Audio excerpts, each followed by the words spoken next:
So Dead End Drive-In is an Australian film from 1986 that is claiming on the back of it to be from 1996. Maybe that's a difference of release, I don't know, but this is the Arrow video edition, and this was released in 2016 on Blu-ray. It actually has a different cover as well, which Arrow is very famous for doing.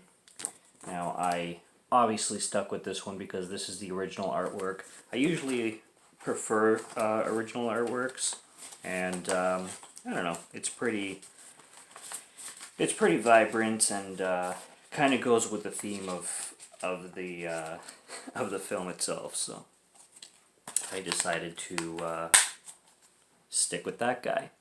And basically, what you have here is kind of like a vehicle film, kind of in the vein of Mad Max. This is pretty much Ozploitation at its finest. One of Quentin Tarantino's favorite films, actually, which he's mentioned before.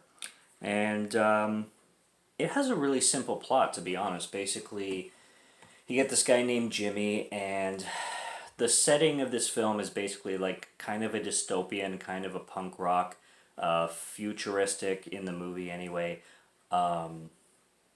Like, it takes place in Australia. It doesn't really mention what the city's called, but this city's like run down. There's massive crime all over the place. It's basically been nearly a decade of just nonstop crime, and the authority having a lot of trouble basically controlling the citizens, and especially the youth. The youth are basically all, into revolting. It's got that like punk vibe to it where everything is about revolting and, F the police and all that stuff going on.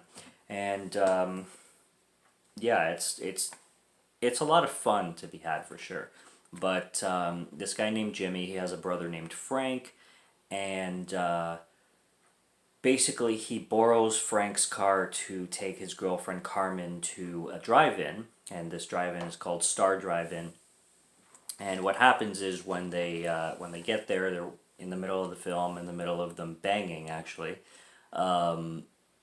These cops, they're pretty much crooked, come over and steal two of the 1957 Chevy's wheels, which he's driving, while they're having sex. And they take him away, and then he goes to complain to this guy named Thompson, who's running the office. And Thompson is just as corrupt himself, and basically says they have to wait till the morning in this drive-in with a car that only has two wheels and it's unable to drive.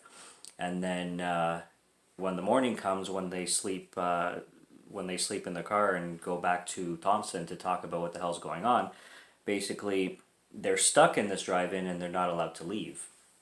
And what this drive-in is basically a really really messed up kind of what do you call it, system, you could say, put together by the government, which is highly corrupt as well in this dystopian kind of futuristic world, where they use this drive-in to literally capture young people and keep them there for up to 3 months, they mentioned in the film, until they can figure out what to do with them in this system, kind of thing. So you have this guy named Jimmy and his girlfriend named Carmen, basically in this wasteland of a drive-in. It really reminds me of a little bit of Escape from New York. It has those vibes with like the dystopian kind of post-apocalyptic vibes going on.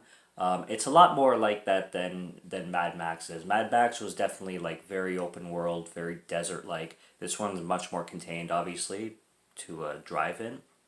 And everybody looks, off the rockers.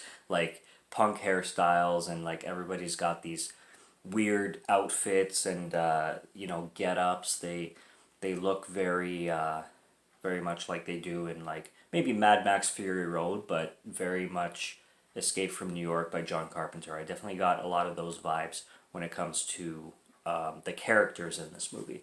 But there's a lot of cars. This is definitely a vehicle movie. There's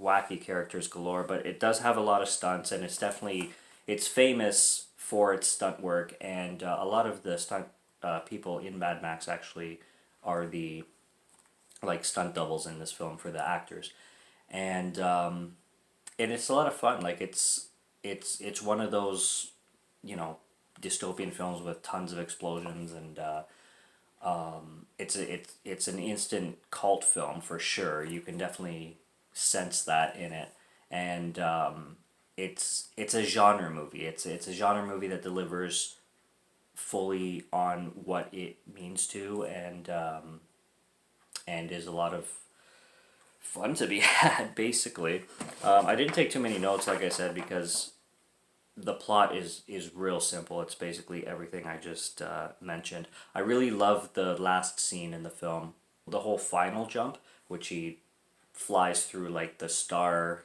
drive-through sign, was pretty much spot on for a stunt.